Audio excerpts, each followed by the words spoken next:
नमस्कार, मैं डॉक्टर रवि राय आप सभी दर्शकों का हार्दिक स्वागत करता हूं। अपनी आज की वीडियो में हम जानेंगे ग्रहों के राजा सूर्य के बारे में। सूर्य की प्रकृति, सूर्य से हम किन बातों का विचार करते हैं, सूर्य का शुभ होना आवश्यक क्यों है, सूर्य किस राशि में उच्च के होते हैं, किस राशि में नीच के होते हैं, कहाँ स्वराशिस्थ होते हैं और कहाँ मूल त्रिकोण के होते हैं।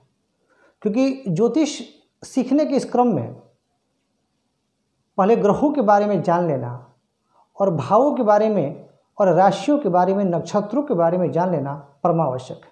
यदि मैं डायरेक्ट जन्म कुंडली पे आ जाऊं तो आप लोगों को भी दिक्कत होगी। तो जब हम ग्रह, राशि, नक्षत्र से हम परिचित होंगे तो हमें जन्म कुंडली सीखने में, अध्ययन करने में आसानी होगी। देखिए, सूर्य वो ग्रह जिन्हें हम प्रत्यक्ष अनुभव कर पाते हैं, और चंद्रमा भी। सूर्य से ही हमें ऊर्जा मिलती है, सूर्य से ही हमें ताकत मिलती है। जरा कल्पना कीजिए, यदि सूर्य रोशनी देना छोड़ दें तो जीवन कैसा होगा। अंधकार, दिन आता है तभी रात अच्छी लगती है, पर अगर वो रात लंबी हो जाए और उजाला ना हो तो कैसी घुटन होगी।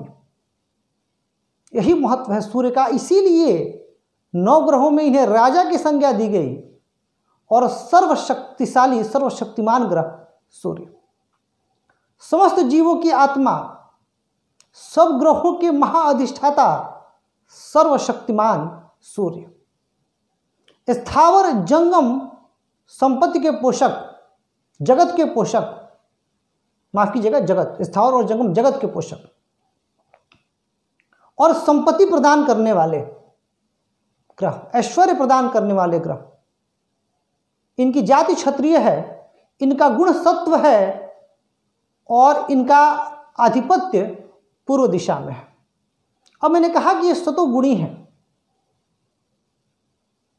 कई जगह आपने सुना होगा, कई मंचों पर सुना होगा, कई पुस्तकों में पढ़ा होगा कि सूर्य पापी ग्रह हैं। यहाँ मैं अपनी बात कहना चाहूँगा, जो आप स्टैंडर्ड टेक्स्ट बुक से उसमें देखिएगा, सूर्य क्रूर ग्रह है, पापी नहीं। हाँ, अब क्रूर क्यों? एक राजा है, सूर्य कौन है? राजा है, और सूर्य पिता है। अब एक राजा को कई बार कठोर होना पड़ता है, क्योंकि राजा कठोर नहीं होगा तो अनुशासन, डिसिप्लिन ये मेंटेन नहीं हो पाएगा। इसीलिए इन्हें क्रूर ग्रह कहा गया है। अब प्रजा की भलाई के लिए यदि दंड भी देना पड़े तो वह पाप की संज्ञा में नहीं आएगा। हाँ, क्रूर होना पड़ेगा दंड देने के लिए। दयालु हृदय से हम दंड कैसे दे सकते हैं? आप ही राजा बन जाइए और आपके सामने कोई अपराध कर रहा है तो आपको भी दंड देना होगा। हाँ, निर्दोष को दंड ना मिले। इसके बाद हम देखते हैं कि हम सूर्य से किन किन चीज़ों का विचार करते हैं। तो देखिए, सूर्य से जन्म कुंडली में विचार किया जाता है सत्ता सुख का, राज्य सुख का। ये इसके द्योतक हैं, यानी जिसकी शुभ कब होंगे, अशुभ कब होंगे, वो हम लोग बाद की वीडियो में। एक ग्रहों के साथ एक ये परिचय है कि ग्रहों का किन किन चीज़ों पर आधिपत्य है। सूर्य सत्ता देने वाले ग्रह, प्रभुता देने वाले ग्रह, मान सम्मान देने वाले ग्रह, पद प्रतिष्ठा देने वाले ग्रह, सब कुछ प्रदान करते हैं। ऐश्वर्य देने वाले ग्रह, राजनीति में उच्च पद पर पहुंचाने वाले ग्रह, यह सूर्य ही हैं। इनकी कृपा से ही व्यक्ति को उच्च पद मिलता है, या किसी भी फील्ड में टॉप पर जो लोग पहुंचते हैं, कहीं ना कहीं सूर्य की कृपा उनमें होती है। खासकर सूर्य से संबंधित क्षेत्र जो मैं आपको बता रहा हूं, उन क्षेत्रों में। तो यह सूर्य की महिमा है। इसके अतिरिक्त अगर मैं शरीर के अंगों की बात करूं तो इनका आधिपत्य मस्तिष्क में है।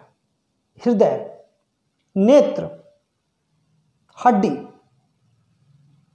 इन चीजों को यह नियंत्रित करते हैं। आमतौर पर जिनके सूर्य कमजोर अवस्था में होते हैं उन्हें हृदय रोग की शिकायत होती है, या मस्तिष्क संबंधित कोई परेशानी होती है, या नेत्र विकार या नेत्र पीड़ा होती है, कोई ना कोई परेशानी सूर्य के पीड़ित होने की अवस्था में, नीच राशिस्थ होने की अवस्था में दृष्टिगोचर होती है। सूर्य को पिता कहा गया है। आपकी जन्म कुंडली में दशम भाव के कारक हो जाते हैं, यानी पिता भाव। पिता से आपके संबंध कैसे रहेंगे, पिता का सुख आपको कितना मिलेगा, या आपके पिता का समाज में वर्चस्व कैसा रहेगा, यह भी सूर्य की स्थिति ही निर्धारित करती है। पिता से आपको कितना सपोर्ट मिलेगा, ये सब सूर्य निर्धारित करते हैं। उत्तरायण के सूर्य विशेष शुभ माने जाते हैं।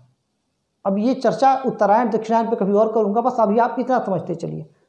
उत्तरायण के सूर्य विशेष शुभ माने जाते हैं, और ऐसा कहा जाता है कि उत्तरायण के सूर्य यदि हो तो कई दोषों का समन भी करते हैं, चेष्टा बली होते हैं।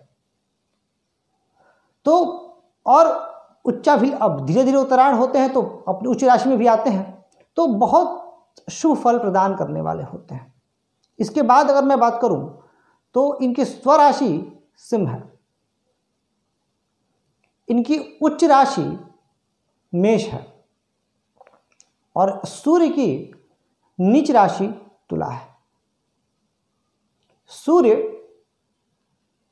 10 अंश तक मेष राशि में परमोच्च के होते हैं, परमोच्च होते हैं, और वहीं 10 अंश तक तुला राशि में नीच के होते हैं। सिंह राशि में ये मूल त्रिकोण के भी होते हैं और स्वराशिस्थ भी होते हैं। 20 अंश तक ये मूल त्रिकोण के होते हैं सिंह राशि में। सूर्य के यदि मैं मित्र ग्रहों की बात करूं तो इनके नैसर्गिक मित्र हैं गुरु, मंगल और चंद्रमा। इनसे इनकी नैसर्गिक मित्रता है, यानी ये ग्रह कहीं ना कहीं अगर इन ग्रहों के साथ सूर्य हो तो सूर्य खुद को सहज महसूस करते हैं। हालांकि सूर्य तो अगर जिन ग्रहों के साथ हो तो सूर्य बाकी ग्रहों को अस्त कर देते हैं, परंतु इन ग्रहों के साथ इनका मैत्रीपूर्ण संबंध है। शुक्र और शनि के साथ इनका शत्रुता का संबंध है, राहु और केतु भी, यानी शुक्र शनि राहु और केतु के साथ इनकी शत्रुता है। बुध के साथ ये संभाव रखते हैं। सूर्य प्रभावित व्यक्ति, मैं आपको एक और बता दूं, जैसे आपका जन्म नक्षत्र यदि सूर्य है तो सूर्य प्रभावित व्यक्ति के मुखमंडल पर, आभा मंडल पर यदि सूर्य शुभ हो तो आपको एक विशेष तेज दिखेगा, विशेष तेज झलकेगा। ये सूर्य की महिमा है। तो ये आज के इस सेशन में मैं समझता हूं कि सूर्य से संबंधित ये बातें सूर्य को जानने के लिए, और जन्म कुंडली जब हम आगे सीखेंगे उस क्रम में इतनी बातें आपको ध्यान रखनी चाहिए। मुख्य मुख्य बातें किस दिशा के हैं, उनकी स्वराशि क्या है, नीच राशि क्या है, उनके मित्र क्या हैं, उनके शत्रु, ये सब बातें आप यदि आप ध्यान में रखते हैं तो आगे जब हम जन्म कुंडली के इस अध्ययन में आगे बढ़ते रहेंगे तो जब मैं फलादेश करना आप लोगों को सिखाऊंगा कि कैसे फलादेश करें, लग्न क्या है, लग्नेश क्या है, उस समय आप लोगों को, अब सूर्य अभी हम आगे चर्चा करेंगे कि यदि लग्न में सूर्य स्थित हो जाए तो उनका क्या प्रभाव रहेगा, तो उस समय आप लोगों को आसानी होगी। तो आशा करता हूँ दर्शकों कि यह कार्यक्रम, यह वीडियो आपको पसंद आया है, और वीडियो को लाइक, सब्सक्राइब और शेयर करके हमें अपना प्यार और स्नेह जरूर दें। आज के लिए बस इतना ही। नमस्कार।